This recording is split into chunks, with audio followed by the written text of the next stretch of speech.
Chapter 43. The Son of the Great Khan. Tenna's words echoed through Trig's mind. Promise me, no matter what, you won't let me step through a psionic conduit while we're there. Do everything to stop me, okay? Even if you, have to hurt me or something. Just don't let me go through that final door. Trig finally understood why Tenna made him give that promise, and he cursed himself for never working up the courage to say anything romantic to her while he had the chance. I've got to get her back, Trig said to himself. But how? Trig found it easier to think in this tempestuous region of the Shroud. The ideas at the forefront of his imagination took shape in front of him, displayed as shadowy images. The silhouette of the starship Kaldorix hovered in the air in front of Trig, and he analyzed it, hoping to learn something. In the back of his mind, another idea took shape. After a few moments, Trig swept aside the first idea and allowed this new train of thought to pass in front of him. Trig folded his arms, taking stock of his own psionic abilities. Again, the properties of the Shroud proved helpful. Trig found he could focus and remember his lessons more clearly here than anywhere else. Trig sat down in the currents of distorted space-time, pressing his fists into his thighs. Closing his eyes, Trig entered the most intense state of meditation of his life. He seriously considered using the mysterious properties of this place to peer into the future, but gave up after his first attempt. Trig's psionic abilities were not developed enough to make sense of the confused and chaotic images he found in the future. Instead, Trig focused on himself.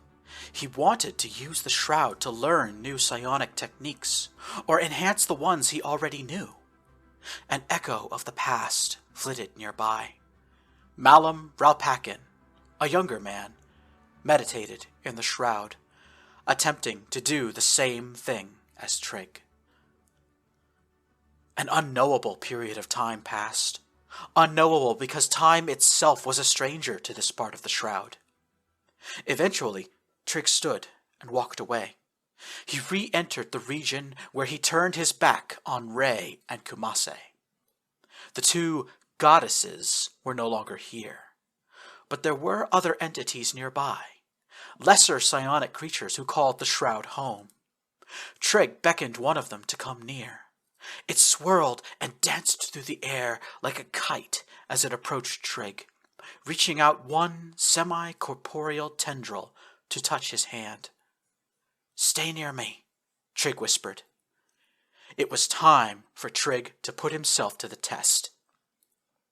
Trig looked past the spectral snake and locked his eyes on another psionic life form. This creature was larger and emitted a predatory aura. It noticed Trig and turned to attack. Trig took a deep breath, puffing out his chest, and then firmly stamped one foot on the ground. A ripple of psionic energy shot out in all directions, forming a ring around Trig and the spectral snake. Then the ring stopped expanding. A shimmering wall of purple light rose up from the ground before bending inwards to meet itself.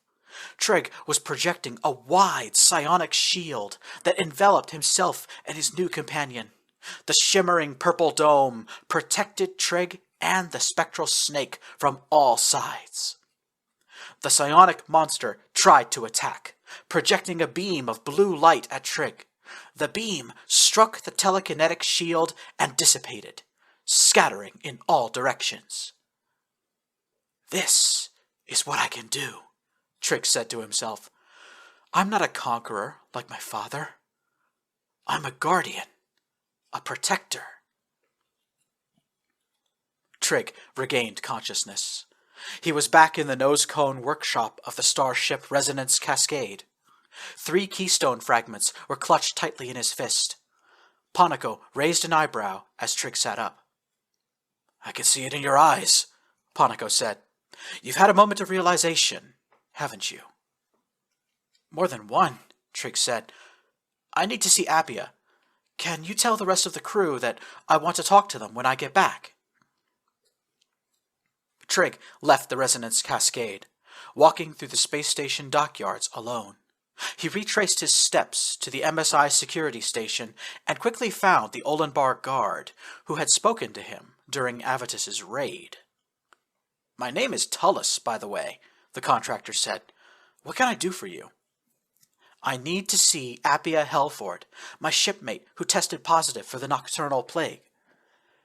"That's not a good idea," Tullus said, "for two reasons. First, most of our security team is busy. We're interrogating those two infiltrators we captured alive. Thanks to you, I should add. Also, she's sick, and it's best to leave her be until we know whether or not the madness will take her." "I'm sorry, sir, but this can't wait." Trig spoke with a newfound confidence in his voice. For the first time in a couple of years, Trig did not have one of those adolescent voice cracks that were common in youngsters his age. He sounded less like a child and more like a young man. Trig was not sure if Tullus was moved by his confidence or his telepathic aura. Either way, Tullus relented and allowed Trig to visit Appia in her quarantine cell. Appia was in a bad way when Trig found her. She was huddled up in the corner, looking as though she had not slept in days. She wrapped her arms around her knees, rocking back and forth, staring at the wall. The MSI contractors refused to let Trig inside of the cell. "You're psionic. She'll pass the plague to you," Tullus said. "Bring me a chair," Trig said. "I'm going to wait here for a while." Trig sat down in the hallway with his back against the wall of Appia's cell. This was no obstacle to him, because Trig now had a much better understanding of his own psionic abilities. Thanks to his time in the Shroud, Trig finally understood a crucial detail about himself. The detail that allowed Trig to understand that he was gifted with powerful, defensive psionics. He was a protector, yes, but he could also be a healer. Trig closed his eyes and began to meditate, this time focusing on the barely perceptible aura of telepathic energy that was constantly radiating out of his own body. At the most distant corners of his perception, Trig could sense the presence of Appia's mind. She really was suffering from the effects of the nocturnal plague, as her own consciousness was frayed and tattered, unable to string coherent thoughts together. Trig finally understood why. Appia had somehow contracted the nocturnal plague on Cytheria, but she never fell ill aboard the Cascade. This was entirely because she was in close proximity to Trig the whole time. Once he was separated from the group, Appia became sick.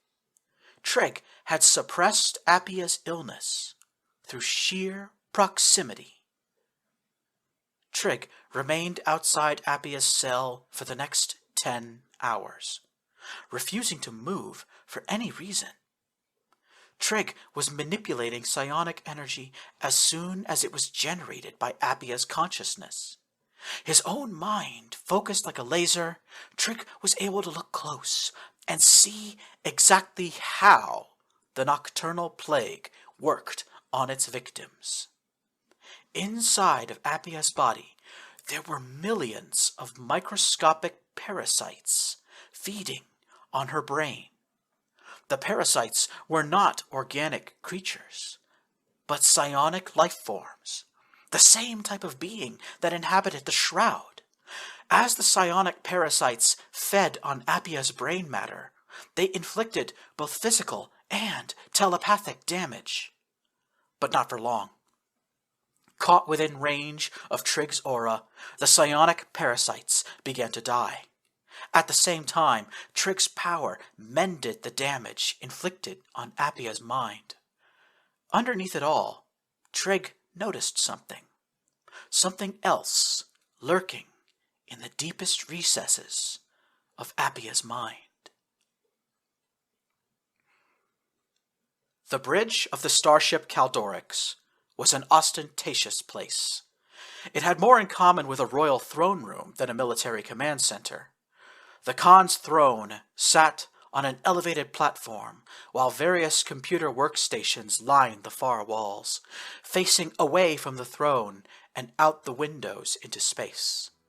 The upper half of the bridge was built like a glass canopy, granting a magnificent view of the starfield above. Velvet red carpets and drapes decorated the bridge. Alex Camber was too small for the Khan's throne, and its high back towered over him. 2 keystone shards dangled from a band on his wrist as he rubbed his chin, deep in thought.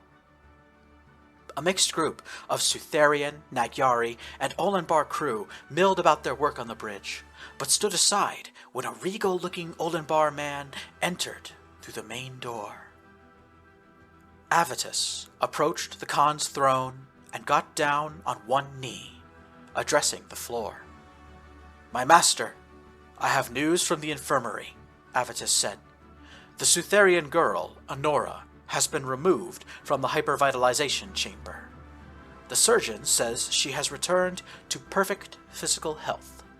With my permission, we have begun serving the girl full meals." "Very good," Alex replied.